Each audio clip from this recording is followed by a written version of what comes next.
Attention to brief. Welcome to the briefing room. My name is Matt Bowman, and I'm your host. The briefing room is a show by warriors for warriors. I have a passion, and my passion is very simple. It is raising the bar. So on this briefing room show, me and my co-host, Dr. Tyrone Taborn, bring you the world's best thought leaders, the world's best CEOs, and the world's best military strategists and senior officials to help you raise the bar in your life. So let's get started. As always, we go around the world in 7 minutes. So let's start with U.S. Southern Command and the United States and the Caribbean. That is what has been in the news really since September, since the September 2nd boat strikes that killed 11 people total, including 2 survivors who were killed in follow-on strikes. What does that mean for us as military leaders? What does that mean for us as military professionals?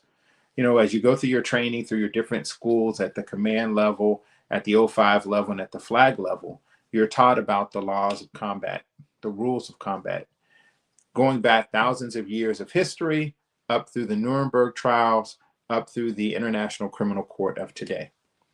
So that activities, those strikes, in the Caribbean continue to play out. Secretary Hegseth and Spec War Admiral have all briefed Congress. Admiral Halsey has also briefed Congress, U.S. Southern Command commander.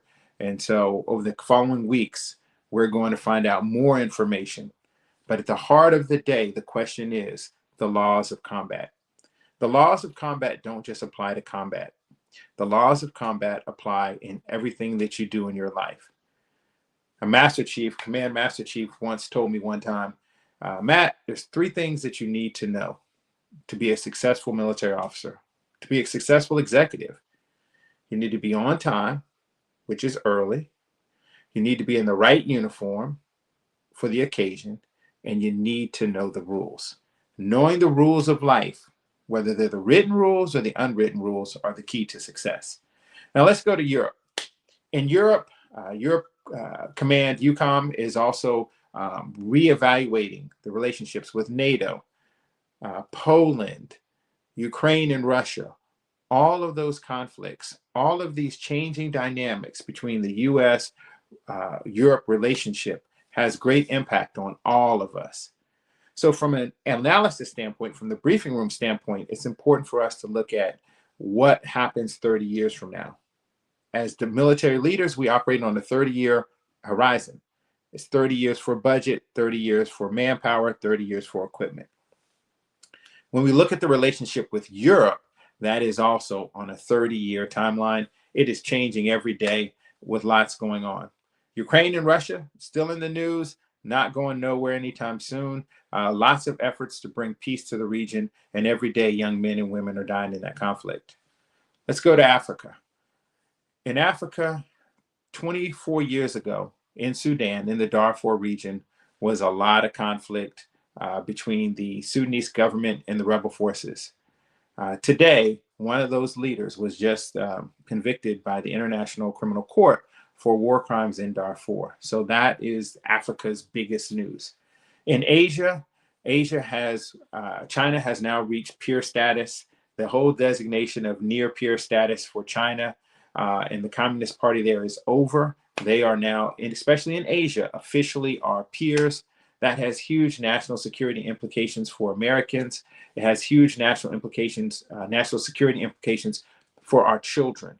We have to have American children and American citizens up to speed on science, technology, engineering, and math. President Trump alluded to this and spoke directly to this several weeks ago. It has been a national security imperative for the last 30 years. We have got to get that right if we are going to maintain primacy for national security. All right, and then now let's come back again to the United States, to the homeland. A judge has ruled that National Guard deployments to the Los Angeles area are unlawful. So that, again, further complicates the military civilian relationship that's going on inside of our own country. Many of us are very familiar with posse comitatus and other rules that apply. So we got to stay up to date. Those of you who are in active duty, you got to stay current on the rules. You got to know the difference between lawful and unlawful orders. You have to know how to empower those men and women who work for you so that they maintain full faith and confidence in our national command structure. That is what has built this country, and that is what will continue to keep this country great. So there we go. Around the world in 30 seconds. Let's go to a commercial.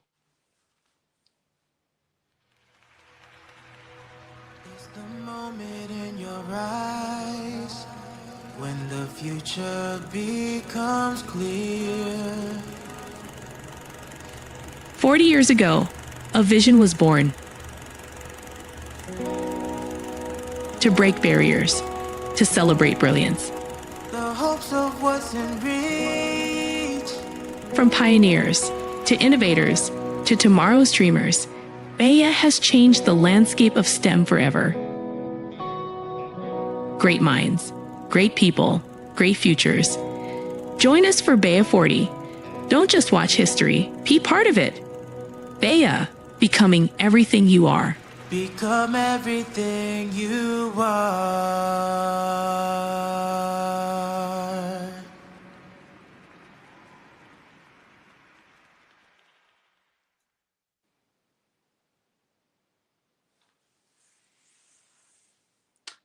Raising the Bar is about bringing it to you all of the world's best thought leaders. That is what we do here at the Briefing Room. And as we go into 2026, we have a full calendar of admirals, generals, senior executives, entrepreneurs. But before we end 2025, as we kind of wrap up this introductory period, I want to make sure that you all know who I am. I mean, so many of you have hit me. We have over 100,000 views on some of our hits. But some people say, Matt, who are you? I mean, we see you with the hat. You know, we see you with the Marine shirt and the Navy shirt and the Army hat. Who is Matt Bowman? And so for that, I have brought my good friend and colleague and the chief operating officer of one of the world's best companies, Career Communications Group, Mrs. Quan Hurst, and she is going to interview me. So welcome, Quan, to the Briefing Room. Hey, good afternoon, everybody. Thank you so much, Matt Bowman. That's right. Everybody wants to know, who is this guy? We see you every event. We find you. We see the pictures. We can point out right away, there's Matt Bowman because of the cowboy hat. So tell us a little bit about you. Let's start off with just a little bit of your background. Yeah, so I'm at the end of the day, Quan, I'm just a little Gullah Geechee boy who is trying his best to make the ancestors proud. I think that's what everyone should do. When I tell people that I'm raising the bar, my family is from the low country of South Carolina, outside of Charleston.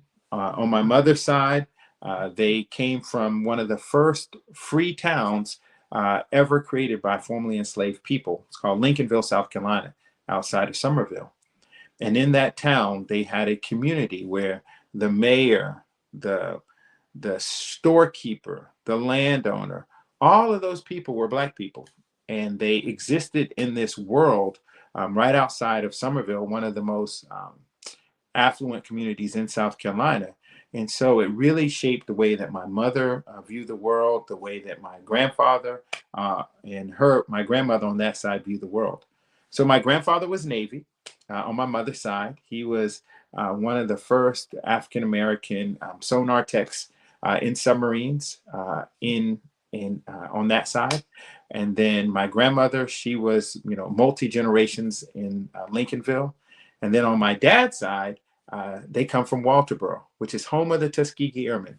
So when my grandfather, who was my best friend in life, was a teenage boy, he would look up and he saw the Black officers. And so the idea of having Black military officers was ingrained on both sides from a very early age.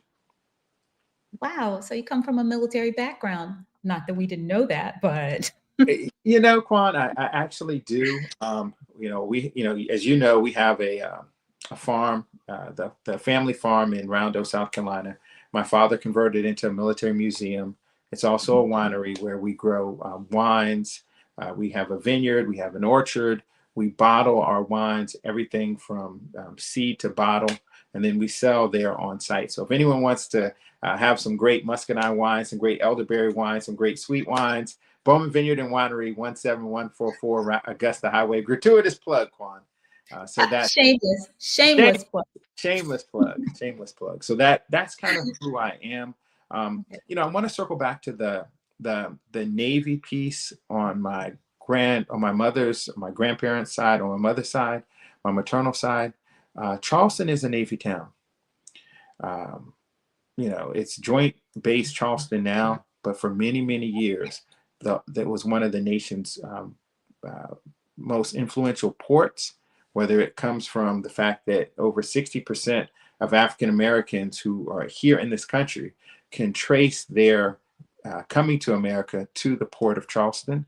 So that is ground zero for Black people in America. It is Charleston. The Gullah Geechee community, the 5 counties, Colleton, that make up the Gullah Geechee nation, if you will, is all centered around Charleston and those large plantations. So if you say, Matt, where do you come from? Those are my people. That's where I come from. With regards to Roundel and Walterboro, when I met the Tuskegee Airmen, when I was in the Navy, and in about 2006, I had the opportunity to meet many of them. They were in their 70s and 80s at that time. And when I told them I was from Walterboro, I mean, it was laughs and laughs because they knew some of the same families that I grew up with. And so that is such a small world, and you never know with the people that you touch, the people that you impact, they will be forever changed. So they didn't know my grandfather. He was just a teenage boy in the field plowing a mule, looking at them fly overhead. But fast forward 60 years, and then here I am talking to them about Walterboro and tobacco and cotton and all those things. And they're like, yeah, we flew over those fields, but they had no idea the impressions they would have on my family. Wow, that's really great. So I mean, with all of the people that you've met and the impact that they've made on your life and yours on theirs, obviously, um, can you just name just a few of some of those people who are like in your life, especially even now, that have a great impact on you? Yeah, well, I will tell you that one of our previous guests talked about their top 5. And I look at my top 5 in phases of my life because I've always had a top 5. I would not be here today. I mean, some of you all who know me know, they go, that Matt is half wild. I would not be here today, but for influential people, yes, really influential people in my life who have guided me. So when I was a child, my top 5 were my grandmother, my granny, my grandfather, my dad, and my mom. That was my top 5. That's your foundation. That's Look my at that. foundation. They built me who I am. My dad was an Army officer, and he's, one of the smartest men, maybe the smartest man I think I've ever met. He can advise you on anything and give you how the real world works.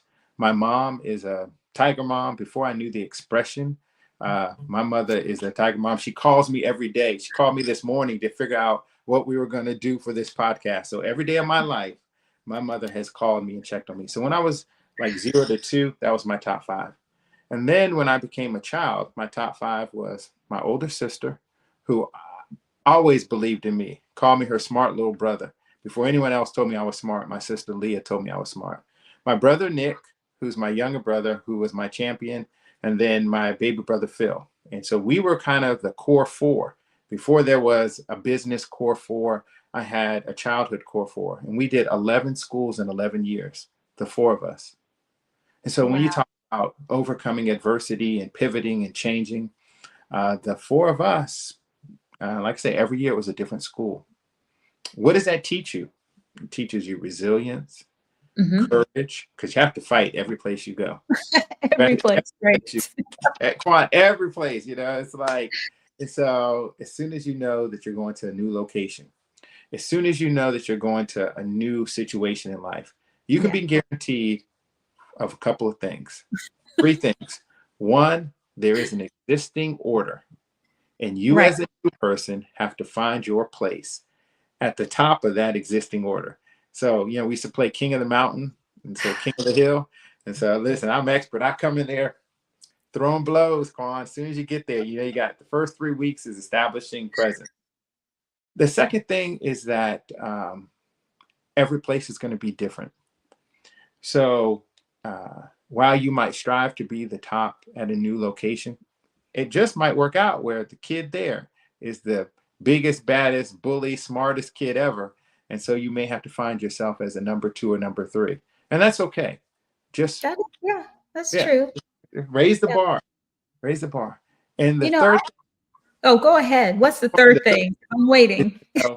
that trouble don't last always. So when you move to a place that you don't like, within 18 months, you know that you're moving someplace else. So Mhm. I would say have a bar, try to be the top of the hill. You may not make it to number 1, but number 2 or 3 is okay. And trouble don't last always. That would be my top 3 lessons from 11 Okay. schools, 11 years. That's to our students. We're going to share that with our kids on our career day program.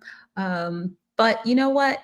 I'm going to let you go ahead and get to it. And it's been fun just hearing about, especially your history, your background, and just finding out that you come from such a foundational place. That's also, inspiration to parents everywhere, because, these kinds of things, you build them that young and you support them, and you end up with, giants that change the world. So thank you, Mr. Matt Bowman. I'm going to let you go ahead and introduce the guest, because I'm excited to hear about her. We have an amazing guest today. What So, about me? What I should be? yeah, This is you know what? about You were great. You were great for 5 minutes. Thank you very much. But we're moving on. We're going to get you to introduce our guest. And would you like to go to a commercial first, and then we? Absolutely, Yeah. absolutely. All We're going to right. do a commercial, and then when we come back, my friend, Miss Diedre Windsor. All right. Calling all future STEM pioneers, leaders, and career champions. Join us on every second Saturday of the month for the BEA Career Day. BEA STEM Career Day is all about creating opportunities for students to venture into the world of STEM through the eyes of professionals. You'll meet mentors and presenters that will give you a sneak peek into the many options available to you in the field of STEM. Hosted by teen ambassadors, you'll find yourself among inspiring peers just like yourself that are aiming high for their future. To take part in the BEA STEM Career Day on Zoom, visit fullstemahead.us and register for the next session. Again, that's fullstemahead.us. BEA, becoming everything you are. A world of careers unleashed. You can get it at Bayer. Become everything you are. All right, welcome back to the briefing room. Our show and my passion is about raising the bar of excellence. We do this through the Becoming Everything You Are ecosystem, which is so many professionals. I mean, we got admirals, generals, senior executives, we got thought leaders, we have entrepreneurs, and we bring them to you every week. And this week, I'm bringing to you a very, very special guest, Miss Diedre Windsor. And yes, that is how you pronounce her name. So make sure you get it right when you pronounce her name. It is Miss Windsor or Diedre. She leads in a way that is so unique. We call it leading the Windsor way. She has been in the Army. She has been in the Airborne. She was in the 82nd Airborne, one of the first women in the 82nd Airborne. She's an Army officer. She's an executive, senior executive in the federal government. And then she left all that and started her own company, the Windsor Group, which is one of the fastest growing companies in the country. They have managed hundreds of millions of dollars, and they are single-handedly responsible for the massive amounts of funds that went to farmers who've been discriminated against by U.S. Department of Agriculture. So if you watch High Horses, the Black Cowboy movie, John Boyd, myself, 10 other nonprofit organizations representing veterans and women and farmers and landowners, all of us worked for this amazing woman that we're about to bring to the show. So welcome, Miss Diedre Windsor. Hi, Matt. How are you? Hey, Diedre, how are you? Welcome to the briefing room. Doing good, doing good. It's a busy day today. Fantastic, fantastic. Well, listen, I'm so glad that you took the time to join us. I'm going to rewind and jump right into it. The world wants to know, Who is Diedre Windsor? I know you, but I want to make sure the world knows you. So, real quick, tell us about your family. Tell us about Detroit. Tell us about your people. Okay. Well, I was born in St. Louis, but raised in Detroit, and I've spent all of my childhood in Detroit from about 6 months old all the way until I joined the Army. I joined the Army when I was 17 years old. Went straight to Germany. Spent my first couple of years in the Army in Germany overseas, back when the Berlin Wall was still up. Left there, went to Fort Bragg, was in the 82nd Airborne Division, jumped out of perfectly good airplanes for a living, and then moved on and decided to become an officer. Did that in the Army, did I'm all not, of those things. Deirdre Windsor, I'm not going to let you slide over that. First of Yeah. all, a 17-year-old coming out of Detroit, Michigan. I know 17-year-olds who need help getting, to the bank to open up a bank account, much less going to Germany. So, what gave you the courage to leave Michigan and go to Germany at such a young age? I think really when you're growing up in the inner city, you're trying to figure out, how do I get out if there's no money for me to get out? Like, if you don't come from wealth, I don't like to say, oh, we were poor and all of that stuff. The reality is we had love. I had a great family. I grew up with my mom and my two sisters. Everything was great. But I knew that maybe college wasn't the immediate avenue, that it was somewhere down the road. And I was in ROTC in high school. And so that kind of sparked my love for the military. So through ROTC, I just decided that, okay, I'm going to join the Army. And it was the best decision I ever made. It's probably, it's not even, outside of my daughter, it's probably the number one life-changing event that really set me on the path that I'm on now today. What were some of the lessons that you learned early on, either in Columbia, South Carolina? I don't know where you went to boot camp at. I assume Columbia. India. I went to Indianapolis. I was at what was it? Fort Ben Harrison. I went to boot camp at Fort Dix, New Jersey. And so it's funny because I always sing the song at E13. Anyway, I was at Fort Dix, New Jersey in basic training.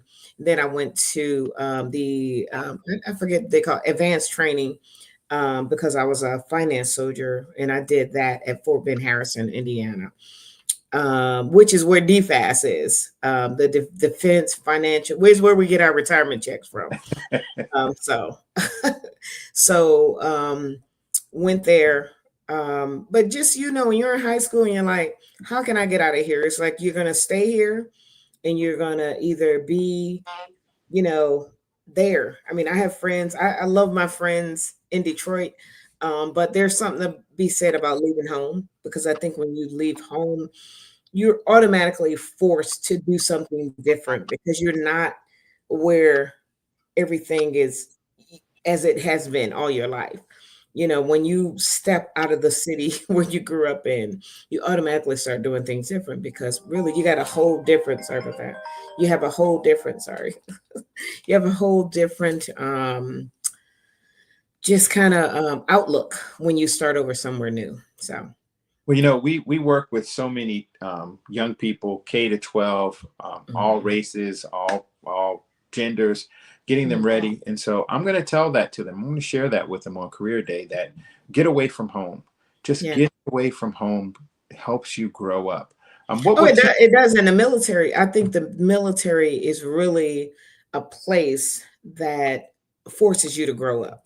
Like in the military, you really, there's no time to like figure stuff out. It's like, hey, get up at 6, make your bed up, go to PT, do some push-ups. Like, what? What a push? What? I didn't even know what they were talking about. Then I realized, oh, wait a minute, I got to push my whole body up. Okay.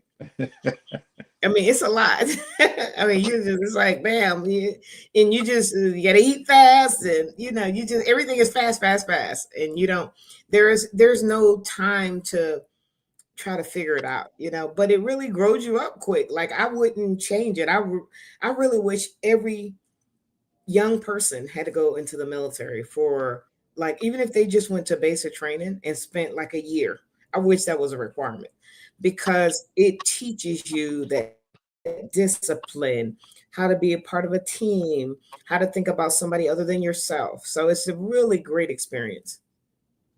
Well, discipline, being a part of a team, Mhm. how to think about people other than yourself. Um, Absolutely. After you left Detroit and you went to Mhm. Germany, and then you Mhm. got that international experience. How did international, because so many young people have never left their state, much less left the country. Even executives, quite frankly, don't have Yeah. a passport. How did I'll tell you something that's funny. When you go overseas, though, it's not like you really don't feel like you're overseas because you're on base.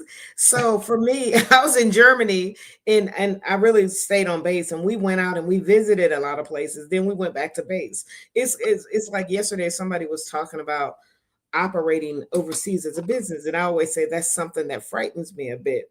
Um, because I'm just used to being overseas, but it's almost like you're in America. It's like you work at the embassy. You're in the embassy, you're really still at home in your own country when you're inside the embassy. So I kind of compared the two. I never thought of it that way, but when I went to Korea later on in the military, that's when I really experienced overseas. And it wasn't even the first time. I went to Korea twice. I lived in Korea for almost 4 years. The first time I spent all my time on base. I would fly from Kunsan to Seoul and still go on base. But when I was in Korea the second time as a commander, I had Katusa soldiers who are they're Korean augmentees to the United States Army. And when I tell you the experience when you actually go out what we call on the economy overseas, when you go out on the economy, it's different when you actually have somebody to kind of teach you the experience of the local people. And we didn't have that in Germany when I was young, but when I went back overseas later, I felt that it was different. It was like the third time I had been overseas, but this time because I had soldiers who were native, you know, Koreans, locals, and they really showed me the difference. Like they took me to their concerts. One of my Katusas was like the president of the Myung Wah Chang fan club. She's like a top cello player. And we go to this concert and it was so incredible. So I got to experience it different because now I have I had Korean soldiers and they helped teach me about their birthplace. So it was pretty incredible. It was a different experience than when I was in Germany. Listen, on the economy, that is such a powerful way to explain it. From the Navy side, when you're on an aircraft carrier, yeah, it's 5,000-6,000 people, but the Mhm. reality is it's 5 acres of sovereign U.S. territory, and you Right. do feel like you're in America until you pull Mhm. into port. So, Right. um, we're going to go to commercial, but then I want you to talk about the 82nd Airborne and Mhm. what is that like being a part of America's Guardian, Yeah. Fayetteville, Vietnam, Murchison Yeah. Roads. We're going to Not go to a Vietnam. Okay. commercial, and then we'll come right back with Miss Okay. Diedre Windsor. Awesome. In today's rapidly changing workforce landscape, finding the right talent isn't just about filling positions. It's about building the future. But with new policies shaping how organizations approach recruitment, companies and institutions need a smarter way to connect with top STEM talent, fairly, effectively, and compliantly. That's where CCG Job Match comes in. For more than 30 years, Career Communications Group has been bridging the gap between education and industry. Job Match is our workforce development program that links employers with thousands of qualified, motivated candidates, students and professionals ready to make an impact. With Job Match, companies gain access to a broad pool of skilled applicants, engineers, technologists, innovators, while ensuring every hiring decision is based on merit. No quotas, no preferences, just opportunity and talent matched with precision.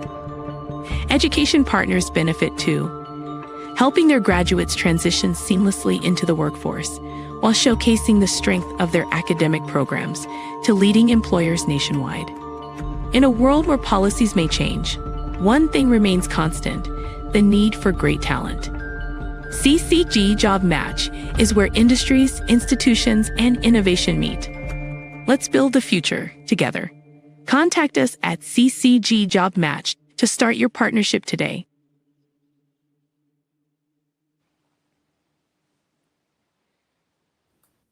All right, welcome back to the Briefing Room, a show where our passion is raising the bar. I have with us today Miss Diedre Windsor, one of the CEO of one of the nation's fastest growing companies.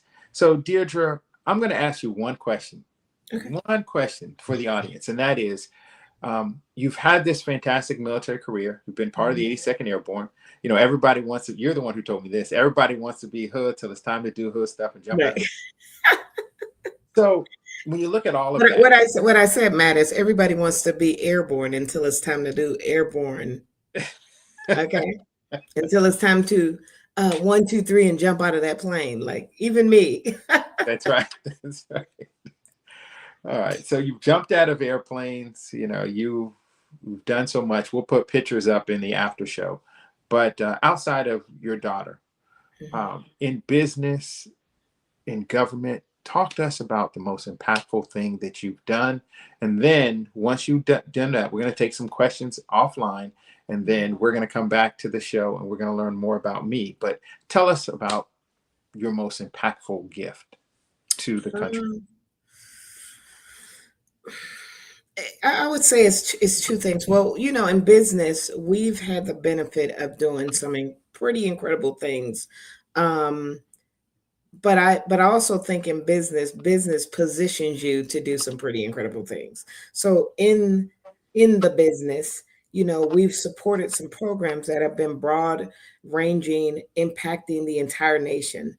But also as a business owner, because we are bringing in revenue, that gives us an opportunity to help organizations who are really doing the yeoman's work on the ground to help folks bridge the gap between what is available from the government and what the actual need is. So when I look at these VSOs, I think they're veteran support organizations that actually help people like CODA Support Foundation, Women Veterans Interactive, Veterans Institute for Procurement. All of these organizations, Bea, veterans, Bea, exactly. Yes, be everything you are. Bea is a really good one. I forget sometimes because we only meet once a year for Bea. But when you think about what Bea does, it's pretty incredible. Like we support, you know this, we support the big networking dinner that happens with the children where all the SESs and the general officers come out and actually mentor them. That's pretty incredible. They have some of the highest leaders in the nation in this room with like 600 kids in high school. Okay. And they are kids, like they are little, like you should see them. They're not like all 12th graders. They're like, I think from like eighth grade, are they from like eighth grade up? Because some of them look like they're still in elementary school, but just seeing them, they're eager to take in this information and all the people that Bea brings together. So it's an honor for us to sponsor. We sponsor the pre dinner to this big mentoring session, but it's pretty incredible because you know that these young minds are getting ready to go and just take in all types of good information from people they wouldn't generally meet, and they definitely wouldn't meet them in those numbers in one room. And right. so to me, that's incredible. So I'm glad you threw that in there about Bea. So we love supporting that. It's funny because there are some nonprofits that we support, but they do one thing one time a year. I know Bea does more than that, but they're like some smaller ones. Like we support some organizations that they do Christmas, Thanksgiving dinners. That's what they do. They do Thanksgiving dinners. They make sure. And this year, the CEO of that organization said, "Hey, listen." I mean, she and I talked, and I think I said, hey, a lot of federal workers are out of work. So generally we do like 50 dinners. And so we moved it to 100. So just being able to help all these organizations or all the CODA Support Foundation that actually, you know, looks at, you know, veterans have an issue, they can go to the CODA Support Foundation, CODA Support Foundation, you know, they'll triage and figure out what's the immediate need. And then what is the deeper issue? What is the root cause for where the veteran is today? And how do we make sure we get them whole? So sometimes it's that, you know, a veteran may say, I'm going to lose my house. And then you're like, okay, well, let's help him not lose his house. But then why are you getting ready to lose your house? Oh, because I lost my job. Okay. So, well, how did you lose your job? Oh, well, I have PTSD. You know what I'm saying? So we peel the onion back. we do the immediate triage, but then we figure out what is the root cause for where the veteran is today, and then the organization helps. So you got organizations like that they just do this in spades every day. This is what they do for a living, and I love it. So I love the idea of supporting. People often say, hey, you should start a foundation. I'm like, why, when there's so many great organizations that are already doing the work? Why not help them through supporting them through volunteerism or financially to continue their mission? And I think you can spread your, you can spread that joy a little further when you do it that way. Diedre, how you answer that question really speaks to leading the Windsor way. I know that you led the most impactful government initiative since the Civil Rights Act for Black people, but you led with the triple bottom line, which is helping other organizations, helping people, a real passion and concern for people. Yeah, we were fortunate too with that. The program you're talking about, the Discrimination Financial Assistance Program, I think it's the most impactful work we've done. I can't even imagine in the life of a business that you could run into two instances like that. Like, I feel it's like once in a lifetime opportunities, to be able to lead a program like that. And I'm glad it was us. Like, I say that often, but I'm glad it was us, because what we did, I'm pretty sure not everybody's willing to do that, what we did. Like, it was a true boots on the ground effort. And Matt, you were a big part of that, like being the director of field operations, just making sure you were all up and down the East Coast. But just for the audience to know a little bit more about it, the Discrimination Financial Assistance Program was a program that was mandated by legislation. It was 22007 of the Inflation Reduction Act, which said, here's 2.2 billion in financial assistance for farmers, ranchers, and forest landowners who had been discriminated against. And so our job was to go out and find the farmers. Find the farmers is like you have been discriminated against in USDA farm lending programs over like maybe the last 100 years. And so we had to go out and actually find the farmers, because there are some farmers that deal a lot with the Department of Agriculture, and there are a lot of farmers out there who don't deal with the government at all.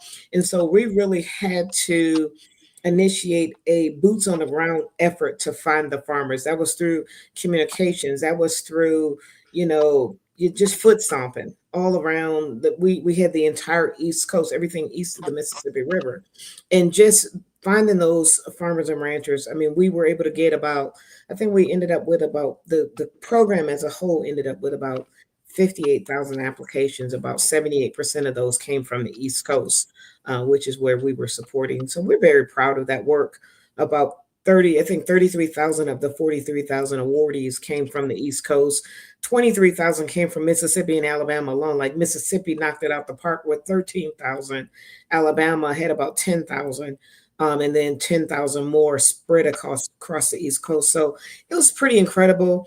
The most incredible thing is, man, changing people's lives. I mean, because this is a thing. When we took on this program, what we learned quickly is that people are sick and tired of being sick and tired. And so there were people who didn't even apply because they've seen programs like this come and go and never come to fruition. So us being able to go in there, do the work, get them to the finish line. We had to find the farmers. We had to help them complete this 40-page application. Yes, 40 pages of an application. We did that. Okay. And we got them to apply. We didn't force people. We just had to have people sit down and say, just look at your history. And some people have been discriminated against, and sometimes you don't know you've been discriminated against. I'm a perfect example. One day I went to the mail, and this was years ago, and I got a check. I got a letter from the bank that said, your second mortgage is forgiven because you were discriminated against. Now, me, I'm in the bank, like, I'm buying this house, I'm doing great. But clearly, somewhere along the line, my interest rate was way higher. I got an interest rate, I thought it was normal. But what I learned after the banks were sued by the government is that, I was in this demographic where they were saying, give these people a different interest rate. I didn't know that. So, and that's another thing with the farmers. Most of them are like, well, yeah, this doesn't impact me. Well, let's talk about your story a little bit. And then a lot of them realize, oh, wait a minute, that did impact me, you know? So it's unfortunate. I think it was a good step forward. I'm very happy that we were able to get that executed in August of 2024. And it was all farmers. It was not, you know, often people say it was a black farmer thing. It wasn't. It was all farmers. As a matter of fact, I'm pretty sure if you FOIA, you can probably find out how many people, like, I think people fail to realize that we're all impacted by so many things, and you just assume it's just one demographic that it's not. And I think people are learning now. Like, women are learning, oh yeah, you're part of this group. Veterans are learning, it doesn't matter what color you're part of this group. And so I think everything that's happened probably in the last 8 to 10 months has revealed that more to people. They revealed things that people should have known, but they didn't know, but now they know. So Now they know. yeah. Now they know. Yeah. You know, when you talk about now they know, leadership matters. Yes. When I first met you, you know, you were writing a book. I think you still have a book out there. It's on Amazon. The Windsor Way, because that really captures who you are. So tell them about.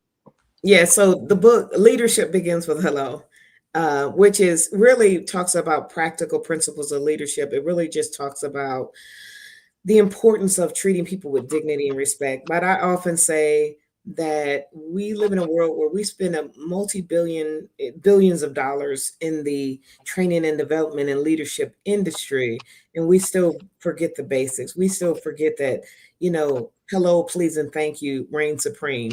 So we have all of these people with all of this knowledge and technical knowledge, but they don't understand the human dynamic and how important that is to leadership. Just being able to have a conversation with somebody that works with you or works for you, you know, understand that I used to say, you got to understand if you got to know whether or not Sasha is the daughter or is Sasha the dog. You got to know that about the people that work for you. You know, I always say if everybody in the chain from the leader down is doing their job, then it makes things a lot easier. But sometimes you have people in the chain who totally don't understand the people dynamic, and it messes up the whole chain, you know? Yeah, you know, having worked with you and having worked for you, and then having been a friend and a mentor and a mentee, I think we've gone every human possible combination of dynamic. You have a gift, an anointing in picking the right people for the right job. And so many leaders struggle with that. So what advice would you give to CEOs and entrepreneurs on how do you pick the right people to do the right job?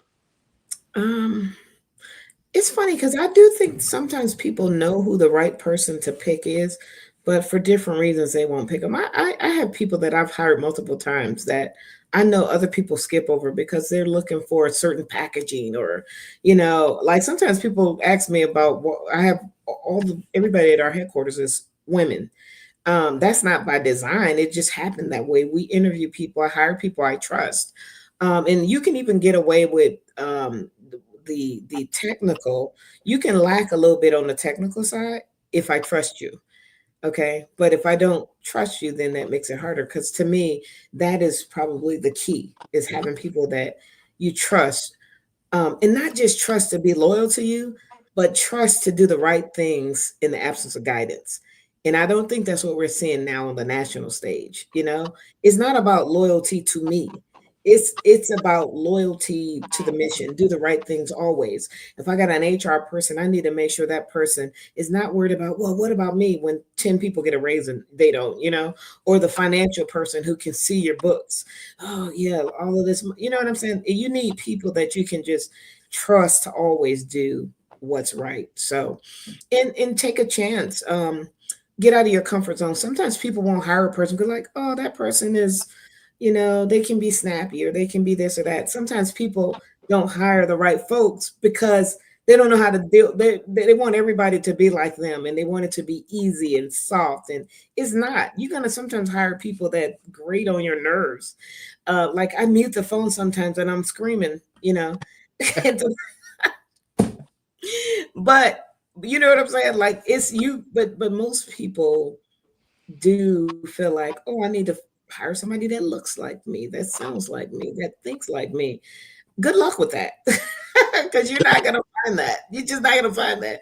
You gotta find people that is like Admiral Watson. I don't I know if did. you yeah, I he did. always says people do business with people they know, like, and trust. It's the same with hiring people. I know somebody I know, like, and I trust, but the trust comes from knowing you. If I know you, I'm like, I know what this person will do. You know, I know this person here. I mean, I have people that I work with. I'm like kind of bull in the china shop. But guess what? I would hire the same person 10 times because I know what they do.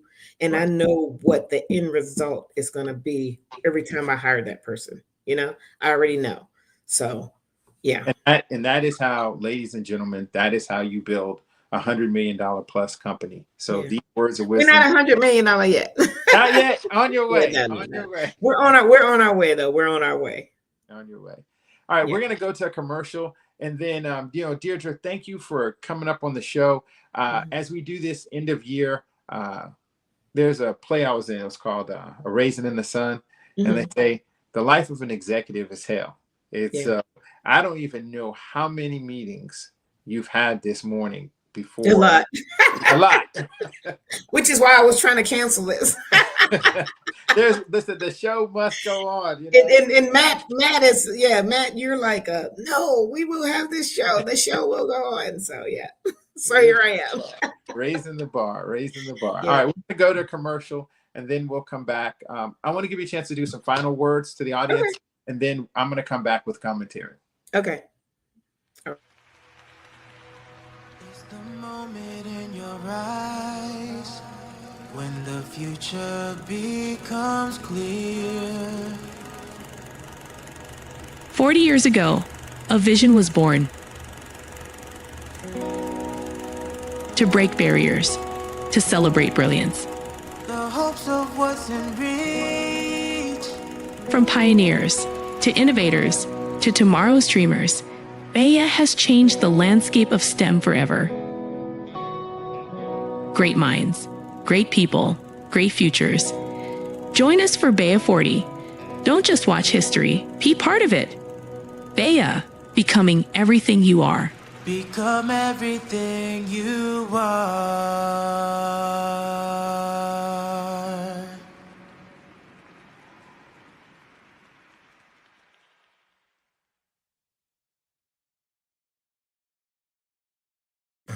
All right, welcome back to the briefing room.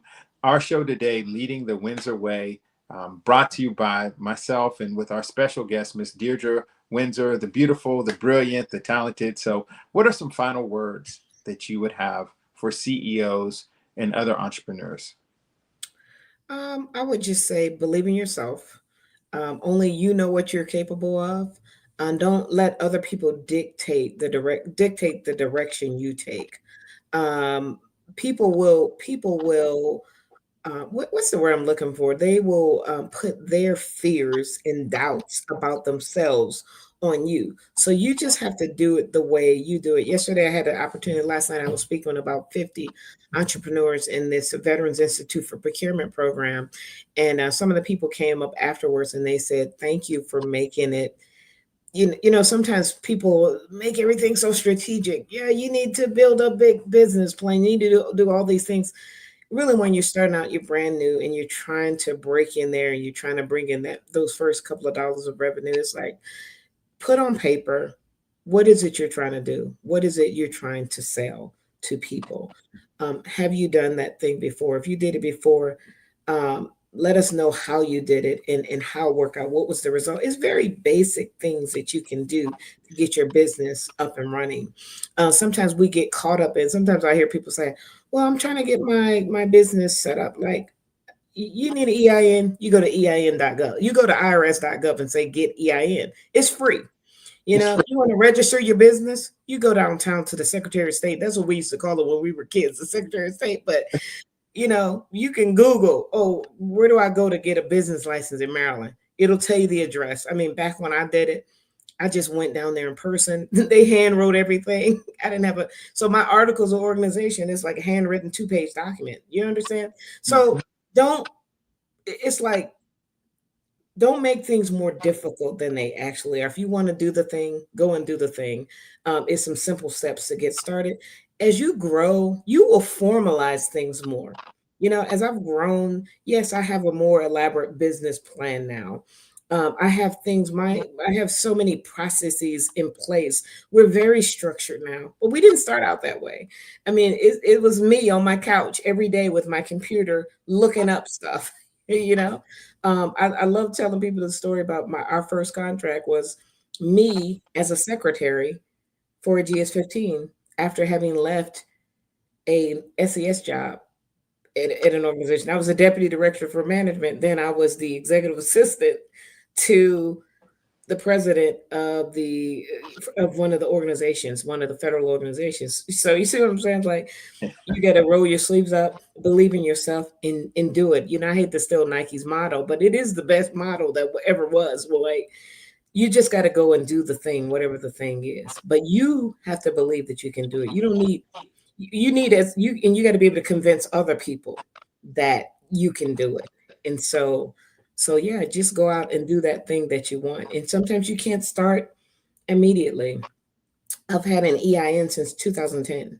Since I Mhm. retired from the military, I got an EIN. I retired in 2009, got the EIN, was not psychologically ready to go and do work. And so I went work for the government. Until 2014, I went and I got registered in the state of Maryland. Still was not psychologically ready. It was 2016 at the end of the year that I finally said, you know what? It's time for me to step off that cliff. And I did that, and it was hard starting out. And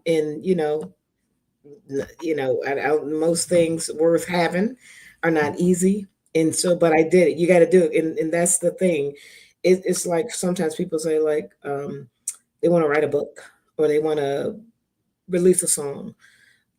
It's very hard for people to take that next step.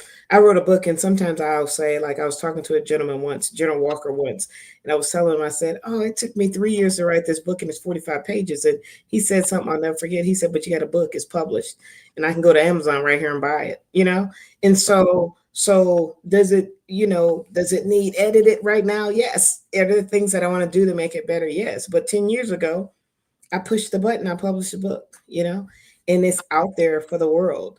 You got to be confident, and you got to not worry about the people that will critique you to the nth degree. And that doesn't have anything to do with you. That's more to do with them. So do the thing that you want to do. Do those things that you find joy in. For me, having this business has been great.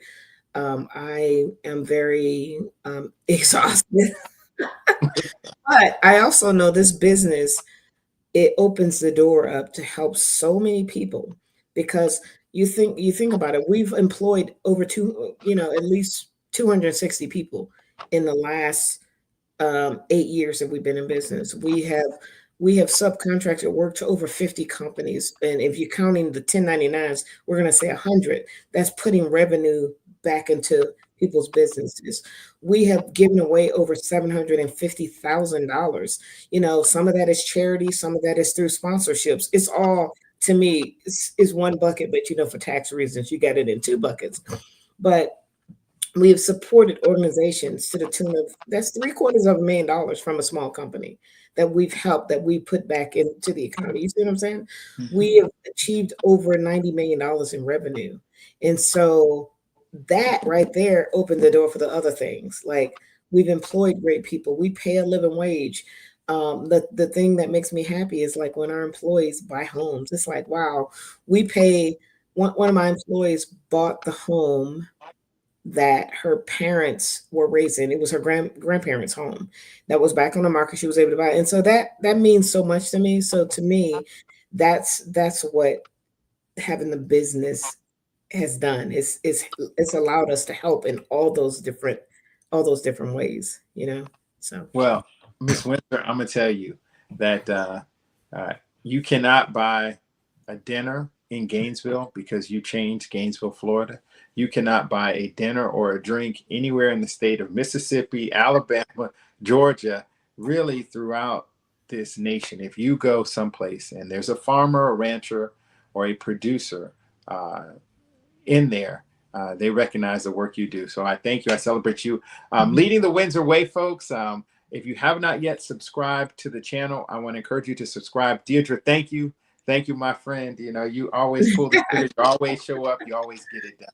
Thank you, Matt. Thank you so much. And I appreciate the opportunity to be here. And I look forward to coming on again at some point with more ahead planning time. Absolutely. so we can really cut up. That's right. We're gonna show out the next time. And I'll have a flag background as well. Hey, you know, listen. I love it. I love it. I love it, Matt. Matt, you know what? I meant to wear my cowboy hat. Dang it. I know. Okay. Listen, but you look great, and we did a great show. So Thank you. I'm going to go ahead with final remarks. Thank you again, Diedre Windsor. Okay. Thanks, Matt. Bye, everybody. All right. So I don't know. I got my sword, and I want to tell you about the Bea Legacy Archives. Okay. This is a fantastic way for you to access 40 years of content. I want you to get your phones out, take a picture of this screen. We'll have a QR code so you can access the archives. All the things that we do, we capture the data. We show you information for the last 40 years and also information for this next upcoming Becoming Everything You Are conference. February 13th through 15th in Baltimore, Maryland. If you are a government agency, President Trump supports this, so don't be afraid of submitting your travel. It will be approved. If you are an entity, a government contractor, now is the time for you to come to Becoming Everything You Are. Find your next employee, find your next business partner. This ecosystem of Bea has over 50,000 professionals over 40 years. Click on that QR code, take a picture of it. I wish I had my phone here handy. I would take a picture of it. But that's what Becoming Everything You Are is about. You know, this show is about raising the bar. I think I'm going to use this sword now as our official kind of mascot of the show, because every officer has a sword that they use. It is from the samurai to all warriors. The sword represents strength, courage, honor, courage, and commitment. So thank you again for joining the show. You know, so many of you who watch this show have yet to subscribe to our YouTube channel. Please subscribe to our YouTube channel. It doesn't cost you anything. It's a great way for you to support us. If you're a company and you want to be a sponsor and get your executive on video to speak to audiences of active duty, retired military, CEOs, and other thought leaders, please hit us up at ccgmag.org. You can hit me up online or in LinkedIn. Again, The Briefing Room, a show about raising the standards, a show for warriors by warriors. We'll see you next week. What if you could build your own city? A place where every child can find nurturing people to help them achieve their full potential. A place where every adult can access job training support. Where health education is abundant. Where social justice ruled the land. A place without limitations. Welcome. You have arrived at STEM City, USA. It is what every city should be. A safe and trusted community where you find people and resources to help you become everything you are and beyond. STEM City is unlike anything you have ever experienced. It is a digital twin of the world around you, only better. STEM City is about energy and soul renewal. It is more than a digital world. You can almost feel the power of live cultural events, music, and theater. STEM City promises a better future for children, with caring mentors and hands-on activities, with dedicated tutors to support our youth. STEM City is your passport to a healthy lifestyle, with weekly events addressing our community's many issues. STEM City is your financial well-being, with helpful information on wealth management, career advancement, job training, and so much more. STEM City is the community you deserve. It is the city where your dreams can come true. STEM City USA, a place in the sky that is accessible to all who reach for the stars.